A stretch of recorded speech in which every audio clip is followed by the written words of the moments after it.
कनी से तो हमारे पतो ले ना हमार मन हार गइल बाटे। देखो तो ए आदमी के कुल काम करे के पड़त बाटे। एकहु जंगर एकर नौत के छूटे कोनो काम नहीं के करत। एगो हमर लइका बाटे मोती मार के रखले रहतिया। हम अभी एगो मछरिया बटल ही बा ठोक के रख दे तनी सब तनी देखो तनी बिजली का करत के का करता डेले माने बस थोड़ा बहुत काम बढ़ुए। मम्मी जी बोले लगम उई करे। हां मम्मी जी सुना ना। हां चिल्ला तनी केतना तोरा के रे। हां ए मम्मी जी हम काम करत हनी। काम करत रहलो एक त लेके कुछ नहीं खोइला और ना तो ए जगह तबाह क के रखले बड़ू। कोनो घर के काम काज ढंग से होत नहीं खे। ई तरह हरदी कैसे छीटा गुल करे। हां मम्मी जी ऊपर से गिर गइल। हो पले गिर गइल ह। कोनो काम काज के नहीं की। चल चल को गढ़ा पर बर्तन पर बचाव के धोक के धोई कर मैं धोई। जी हम ज्यादा नहीं अभी धो दे तनी बाल छोड़ी हमार। तो बाप से कर दस तो देबे ना कइलस। चल चल कि झोटा ना मारे अपन देखो ज्यादा ध्यान रखले रे ठीक बटे खाई पिए पता नहीं ध्यान दिया पहले ड्यूटी कोई नहीं। हां ड्यूटी जानी बढ़िया से कमाए जा रूम में किसी से झगड़ा मत कइनी। ठीक है जा जा तनी का करी जा तनी और कमा जा सुना त का करस। इतना जल्दी काहे रह जाता नहीं अभी कुछ दिन रुक जाए ना तो जाए। और तो का करी मान लगे पैसा कमाई जे ना तो खाली जातारा पर जाए लगल तब चिल्लाए लगलू। हैं जो बच्चा तू अपन ध्यान रखे ठीक है खुश रह जा। तारा बाप देले बड़न का हमर लइका ना कमाई त का खाइम रे। हां करे का खाइम रे। ए मम्मी जी हां अभी तो शादी कइले 2 ही दिन होत रुए। हमर बाहर भेते नहीं रहा आवते भतार के हमरा चबा गुलुआ कहत अड़ू कनूल। हैं का जाने एकर कैसन पैर के लक्षण बाटे ना हमर बुढ़ावा छोड़ के हमरा के चल गई। ना मम्मी जी कोनो कुलक्षण दियो अभी जाना तो इसके सम्मान बिना चला के लइका गइल त जातारा पर रोक के सुनावत अड़ी। ए जी जा तनी इनकरा मुंह दया में पराई। जरूरत कब से है लौरे की नहीं के पता। मम्मी जी हमेशा हमके अंड बंड बोलत रही ना बताई और के पता रहे ना कि हम गरीब घर की बेटी बनी। एमे मार का दोष बा और बाद में मम्मी जी कहती हमें बुढ़वा के खा गए एक पर के अनुज के दिन कैसे रहे। ए जी देखी ऐसा लगता कि घर में केहू नहीं के आज ही रौरा ना लेट मत करी। आखिर कब तक ले हमरा माई के ताना सुनी जी।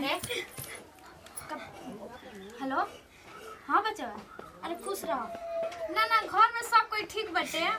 अरे यही तरह एक मन नहीं खेलागत तू घर के बात ले बताओ जे काम ना बढ़िया ले करबा ठीक बा। घर के टेंशन मत लो। हाँ हम बनी ना ठीक बा रख खाए पिए पर ध्यान दी। अकारे का हमर ले कस लगा हमरा तकले रे कुछ ना कोनी है मम्मी का करी ना तोरा के जी के दागी ना सिउठा ले ना मम्मी तो गति ना लगने हमरा के का जने का करे। आज के बाद हमर बेटा के फोन कर देले ना उसके दे तो टेंशन तक कि मर जाओ हमर लेका बा बुढ़ा के हमरा चबा गुले त हीरो रे का कह देनी अपन सुहागन पने से नहीं क्यों उजाड़ल चाह हमार सुहाग उजार के आ कहत रू हमरा भी बेटो को चबाई चाहत रू मन तो कोन के अल्लाह साड़ दे घर के काम नहीं खता और हन चालू हो जाता भतार भी पहुंचाए खातिर कर काम ना तो मार डांट हुक जाई।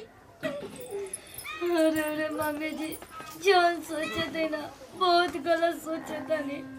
हम कभी न चाहम ना कि हमार भतार मर जाओ ताकि हम राण बन के जिए और कोनो नारी ना चाहिए तो कि हम राण बन के जिए।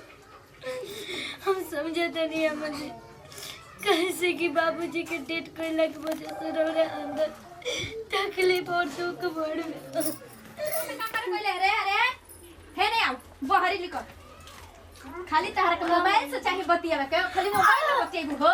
सुन अब तोरा के घर में रहे के चिकियो ना रहे दे ना मम्मी जी घर से बाहर कहां जे मम्मी जी ऐसे मत करी। अरे माई बाबू की इज्जत चल जाए तोर माई बाबू की इज्जत चल जाए हमारा घर की इज्जत नहीं खा जा तोर बाप काहे ना गिनो शुरू करा। हैं चल हमरा घर से निकल भाई। अरे मम्मी जी ऐसे मत चल जो ओनी है मर जइए मिला जइए ऊपर पड़ जा तोरा में ठीक बा। चाची ई का करत लू हो पतहिया के अपन। अरे बबुआ जी वो नहीं की जगावत नहीं की बबुआ देख ले एतने जान जो तू एकर बाप देवे में केतना निखुर करत रहे 1 रुपया देले बा उतना ढंग से गिन के। अरे चाची ई कुल ना सोचल जाला दान दहेज के बारे में। और बढ़िया पतो प्यार से कहीं पतो भी रखल जाला। तूहू तो गइले ही नु रहला कितना ड्रामा एकर बाप लगइले रहे। अरे उतना शादी ब्याह में होला। ओतना शादी बियाह में होला ना बबुआ तनी किनी हमरा घर लायक नहीं खे। ना चाची ऐसा मत करो, बढ़िया पतो बिया तोहारे कहीं लइका बा, बुढ़ापा में के सहारा बनी तोहार, ये पतो करी तो के सेवा। दहेज के लोभी काहे बनत नहीं समझी, एक से एक गरीब बा। मानते नहीं कि हमें माई बाबू दहेज ना दिलन ना रहे तो मम्मी जी, लेकिन रात बेटी नहीं की जाए, लेकिन बेटी नहीं है तो बानी ना मम्मी जी। हम समझी मम्मी जी, अगर हम राउर बेटी रहती ऐसे वही ससुरा में तो रौरत करे थे पक्का बीते थे। खलू तोहार पतो बहुत शिक्षित बिया चाची, ले जा घर में के बढ़िया से रख, सेवा पानी कई जाला। ठीक कहला बच्चा। हां आज तू हमारा को के पट्टी हटा देला। सबका कन्या हमरा के माफ कर ना मम्मी जी, ई का कहत नहीं, रौरा पागल हो गई बानी। चलो तनी चाची, गलती तो हर इंसान पे होला। ठीक बा ले जा घर में। खाने बात नहीं के मम्मी जी, गलती हो गई बच्चा। जैसे रौरा हमरा के घर में रखम ना वैसे हम घर में रहो। चली रौरा।